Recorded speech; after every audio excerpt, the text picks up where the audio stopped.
What's up everybody and welcome back to another video. I am the Hobbyist and today I'm going to be basically doing a final thoughts review on my Axial Scx10 III kit.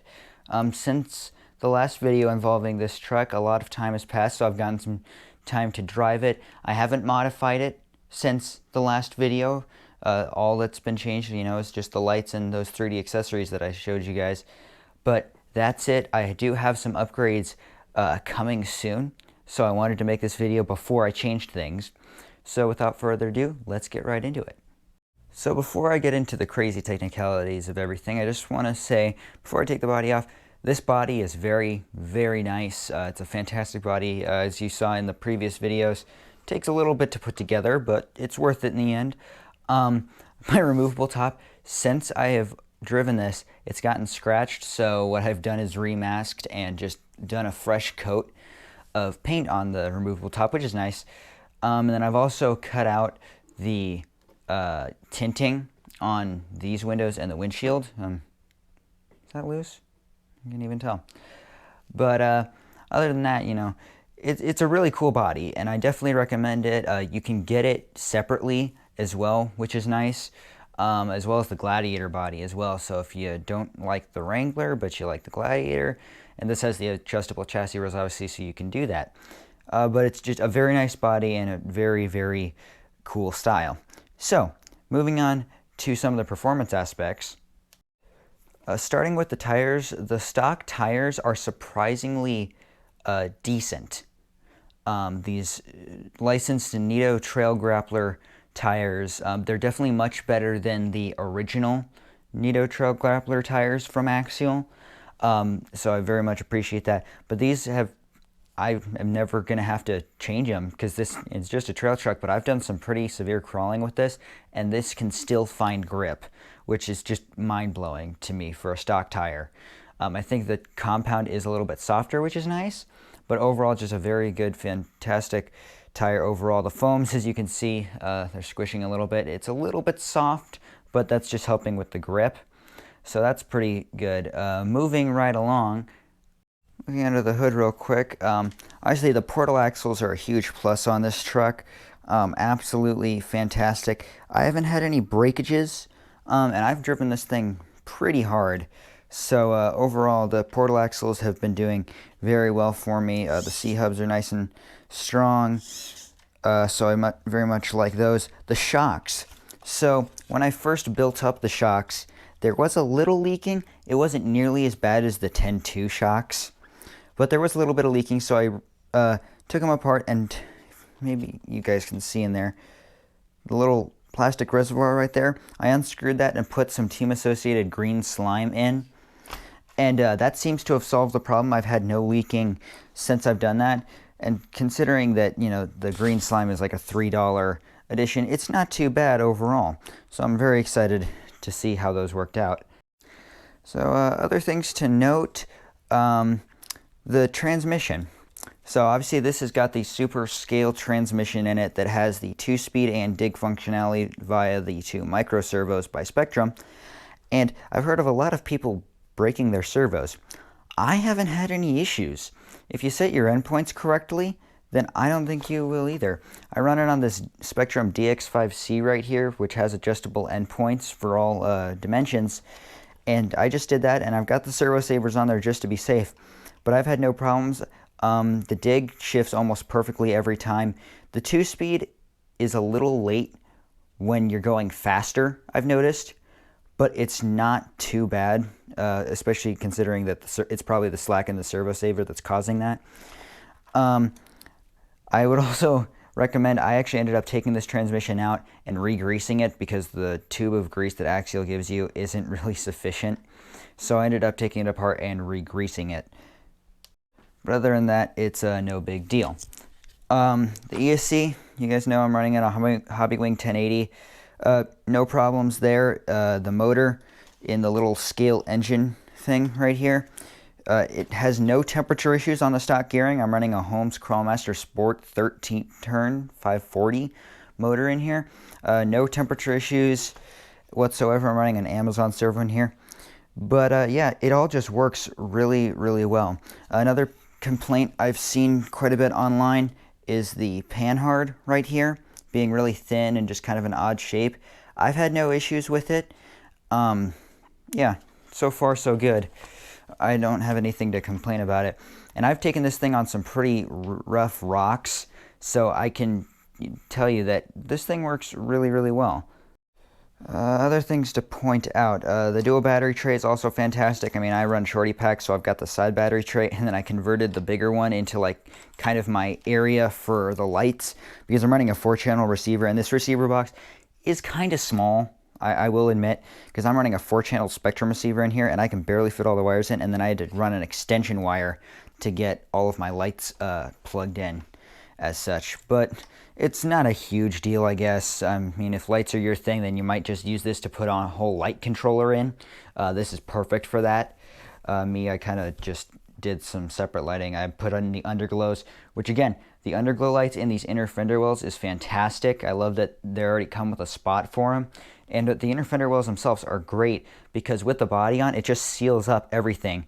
And like I've noticed that when I take this out driving, I took this out driving to a really dusty spot one time and was just in second gear, just going full throttle everywhere. And when I opened it up, there was no real sand or anything in it. It was just dust, because the only real places for dirt to get in are up around here, and then it falls back out again. So this really does a good job of keeping everything clean inside. So just a quick air blow off and it's pretty much finished. But anyway, that's my analysis of the stock truck configuration. Obviously I did all the options with the 2-speed and the dig and everything. Oh, one more thing I wanted to point out. The way that you have to do the suspension is a little tricky. So the front springs are firmer. So I believe these are the green springs. Yep, oops, sorry for the camera shake. But the green springs, those go in the front because of the more weight in the front. This is a front biased rig, which is very nice to see. But I did have to, in my configuration, do kind of a weird suspension setup. The back has to be firmer than the front because I've got all of the 3D scale accessories in the back. So I've got all of those in there. So I ended up having to make the thing firmer in the back. Another thing was that if you're running a shorty pack, even a really small shorty pack, I mean, I'm running these Helios RC 3500 milliamp 3S packs. I still had to, when it's in here, I still had to make this side of the suspension firmer than this side. So when there's no battery in it and the body's off, the suspension looks kind of like it's all over the place. But when you put the battery in and you put the body on, it all lines up perfectly. And then again, this is just for my desired ride height, you know. It's all up to a matter of opinion on what you want to do. Anyway, that's pretty much my analysis on the truck as it sits. Would I recommend this kit? Absolutely. It is a fantastic kit. Unlike the 10.2, the 10.3 kit is just the same as the RTR. So if you want to get the RTR, then you get all the benefits of the kit. Personally, I wanted to build it myself and put all my own electronics in, so I got the kit version. And it's a fantastic kit. It's easy to build. You know, overall assembly was easy. I love the metal servo horns that it comes with, the aluminum shocks. Obviously, the portal axles are awesome. And, you know, it kind of fills a gap in the market because the TRX4 kind of had that category all to itself. But now that Axial has stepped in and said, no, we can do it too, I'm super excited to see that. I definitely recommend it. It's a fantastic kit. It retails for $369.99 US. That doesn't include shipping or taxes, but it's a very, very worthwhile kit. You can probably get it at your local hobby shop. Yeah, so I definitely recommend it.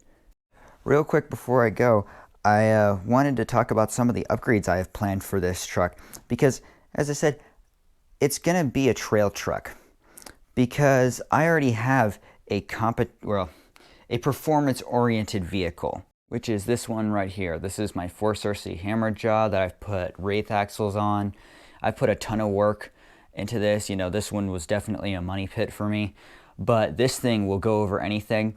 And so I don't need my SCX10 III to do that. As I said, all I want my SCX10 III to do is really be a trail truck, but it has astonished me beyond that. Even with all the weight that I've put in the back of it, this front-mounted motor has made it really perform well, even when climbing, and obviously the portal axles definitely help with that. So even though I'm configuring it as a trail truck, it's still good for some pretty serious crawling. But anyway, as for upgrades I'm going to do to it, I've already placed an order to get a servo cover that has the other 4 cylinders of the scale engine, so that's going to cover up the servo completely. And so then I'm going to have a full-scale V8 engine, and that's going to be really cool, kind of hide the rest that's there. So I'm super excited for that. Other things, I'm not sure yet about these rock sliders. They are very good, and they're the CRC rock sliders, but I found some other ones that are steel that have like courtesy lights that are pretty cool. Might be putting those on. Those are kind of aesthetic things. As for durability, I have heard about people breaking the panhard. I haven't yet, but I'm going to get an aluminum panhard mounting bracket and then also an aluminum restraining bracket for the axle half, because Bauhaus RC does make a bracket for that to kind of strengthen that area. So I am going to upgrade that pieces. I'm also going to put in aluminum braces here and here, just to kind of eliminate the last amount of flex that there is in the truck. Not really necessary, but I think it's just going to look cool, and I kind of like upgrading my trucks to be a bit more custom. As for the last things that are going to go on the truck, I'm going to get an aluminum bumper mount and body mounts, so for the front and for the rear. And the reason I'm doing that is because the ones I'm getting are silver, and because of the hidden body mount system, and because apparently I'm blind, I have trouble seeing where the body mounts are sometimes, so I'm going to get these in silver just to make it easier for me to see where to clip the body. But that's pretty much it for upgrades that are going on the truck itself. I do have some fun accessories though that I'm going to put on the body. So for the body, I've got a couple fun additions planned. First of all, these hinges. So right now they're just stickers, which is alright, but I found a really cool cheap scale part where you can put stainless steel hinges on that look just like the real thing. So I'm going to put that all around, and that's just going to be a fun little aesthetic piece to make it look a little bit different from the outside. Flipping it around, by the same company, I'm also going to be putting stainless steel covers on the taillights. They fit in here. The light still lets through, but it's cut out in a way that it looks like a Jeep, which is going to be pretty cool. I've also got a license plate coming from RC Plate Shop. So I live in Idaho, so I'm going to have a custom Idaho license plate that's going to be going on, so I'm super excited for that. Also back here, I'm going to be getting a scale exhaust that kind of bolts up under here, and I'm going to have dual exhaust coming out. It's going to hinder performance, but it's going to look cool either way. I've also got up front here, going to have an aluminum kind of skid plate that kind of protects this area, and it's going to have 4x4 etched into it, which is going to be super cool. One thing I forgot to mention, I'm also going to be upgrading the the upper link mounts. So all of these spots in here where they mounted the chassis, I'm going to be upgrading those to aluminum. Just because the plastic ones, I've heard that they can break, and it's just going to be another fun little addition to add. The last thing's where I'm going to be getting some scale mud flaps that say Jeep on them, that they're going to hang down and look really cool. They're full rubber, so they're just pretty much real mud flaps. And then also I'm going to get an aluminum skid plate protector just to protect this a little bit more. But that's what I've got planned. Plans always can change, so I might not be doing all of that, or I might be adding more to that list. But whatever I do put on, I will be making videos or shorts about it, so stay tuned for that. But anyway, guys, that's going to do it for the video. Hopefully you enjoyed. If you did, please hit that like button, subscribe, and leave a comment in the section below for what videos you'd like to see next. But thank you all for watching, and I'll see you in the next one.